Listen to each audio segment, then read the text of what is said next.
दोस्तों, आज की कहानी है बहू मैं बीमार हूँ और तुम पकवान बना रही हो। दोस्तों, कहानी शुरू करने से पहले अगर आपने हमारे चैनल को सब्सक्राइब नहीं किया है तो सब्सक्राइब कर लीजिए ताकि आपके पास पहुँचे हर नया वीडियो।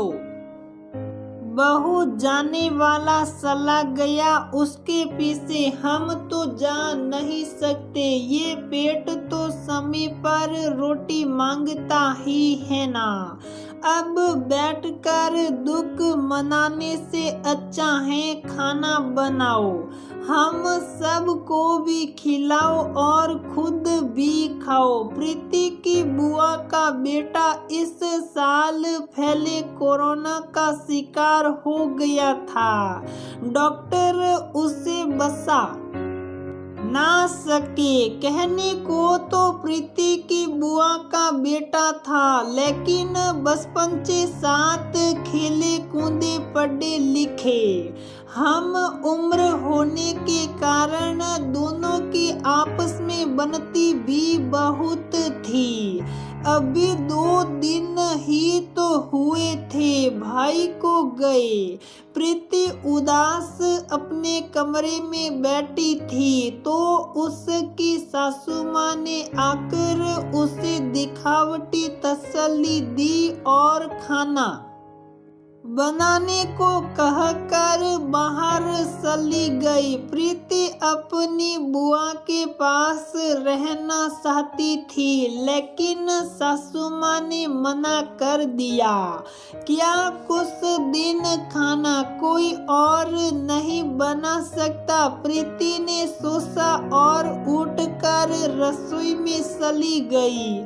उसका मन उदास था तो खाना बनाने में भी कैसे मन लगता। रात को भी खाने के बाद सासू माँ बोली, बहू मीठे में हलवा बना लेना। प्रीति तो धक से रह गई। उसने यश की तरफ देखा। इतने दुख में वो हलवा कैसे बना सकती है जब उसके गले से निवाला भी नहीं उतर रहा।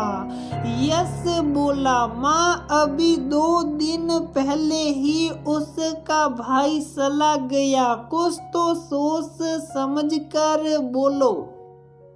अरे तो कितने दिन खुद मनाएगी, हम सब भूखे रहेंगे क्या? जो चला गया उसके लिए हमें क्यों जीते जी मारा जा रही है? प्रीति ने यश को चुप रहने का इशारा किया और सासू माँ को हलवा बनाकर दे दिया। खैर वक्त हर जख्म भर देता है। प्रीति भी धीरे धीरे सामान्य हो रही थी। करीब 2 महीने बाद प्रीति की बड़ी जेठानी की तबीयत अचानक खराब हो गई। उसे लास्ट स्टेज का कैंसर था। बचने के कोई चांस नहीं थे। यूं तो जेठानी दूसरे शहर में रहती थी, लेकिन इस समय प्रीति उन्हें और बच्चों को अपने पास ले आई थी, जिससे यहाँ पर वो आराम से उनकी देखभाल कर सके। आखिरी समय में जब उसकी जेठानी हॉस्पिटल में एडमिट थी, उसकी सास अपना समय प्रीति से कहती कि जल्दी से खाना दे दे, क्या पता कब हॉस्पिटल से खबर आ जाए और वहां जाना पड़े। सासू माँ की बात सुनकर प्रीति बहुत दुखी थी। सासू माँ को बहुओं के दुख से कोई मतलब नहीं।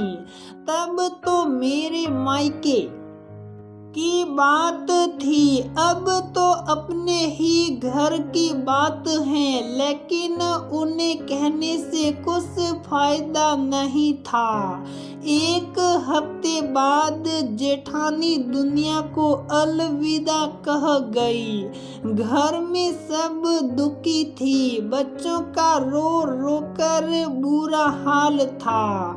सारे क्रियाक्रम प्रीति ने ही करवाए। सासू माँ तो लोगों को दिखाने के लिए एक तरफ बैठकर रोती रहती और सबके जाने के बाद आराम से चाय नाश्ता करती, जैसे उनके सिर से बहुत बड़ा बोझ उतर गया हो।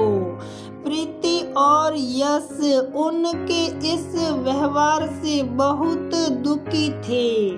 साल खत्म होने को था। इस साल ने बहुत दुख दिए थे। अचानक सासू माँ को बुखार आ गया। 3 दिन बाद डॉक्टर ने टेस्ट किया तो उन्हें डेंगू था। उन्हें हॉस्पिटल में एडमिट किया गया। प्रीति ने घर संभाल रखा था तो यश और जेठ जी ने हॉस्पिटल की जिम्मेदारी ले रखी थी। जब सासू माँ ठीक होकर घर आई तो सबको चाय देने के बाद प्रीति रसोई में खाना बनाने जाने लगी।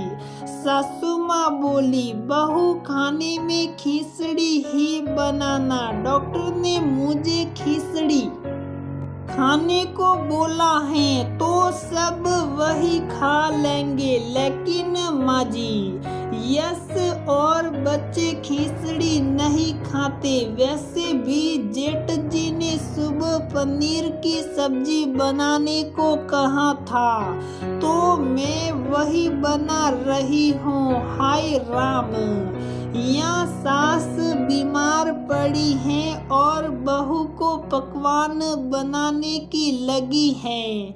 इसे जरा भी दुख नहीं कि सास बीमार हैं तो खाना कैसे गले से नीचे उतरे। हॉस्पिटल में भी एक दिन नहीं रुकी। सासू माँ की बात सुनकर प्रीति बोली, माँ जी मैं हॉस्पिटल रोज आती थी। अगर मैं वहाँ रुकती तो घर पर खाना कौन बनाता। रही बात पकवान बनाने की तो मैं केवल खाना बना रही हूँ। अब बच्चों को तो भूखा रख नहीं सकती। कम से कम हलवा तो नहीं बना रही। आपका सही है, बहू का दुख केवल उसका और आपका दुख सबका। आपको केवल डेंगू हुआ था जो ठीक हो गया। भगवान का शुक्र मनाइए कि आपको ज्यादा कुछ नहीं हुआ। आज प्रीति बोल ही पड़ी। उसे इस तरह बोलना अच्छा नहीं लग रहा था, लेकिन कब तक इस बात को सहन करती कि सासू माँ को किसी और का दुख महसूस नहीं होता और अपना दुख वो सब के ऊपर थोपती हैं। प्रीति की बात सासू माँ को शायद कभी समझ नहीं आई। उस समय तो वो चुप हो गई, लेकिन आगे भी उनका हमेशा यही स्वभाव बना रहा कि अगर बहू को कोई दुख है तो वो उस दुख को भूल कर सासू माँ की सेवा करती रहे, और अगर सासू माँ को कोई दुख है तो सब उनके दुख में दुखी होकर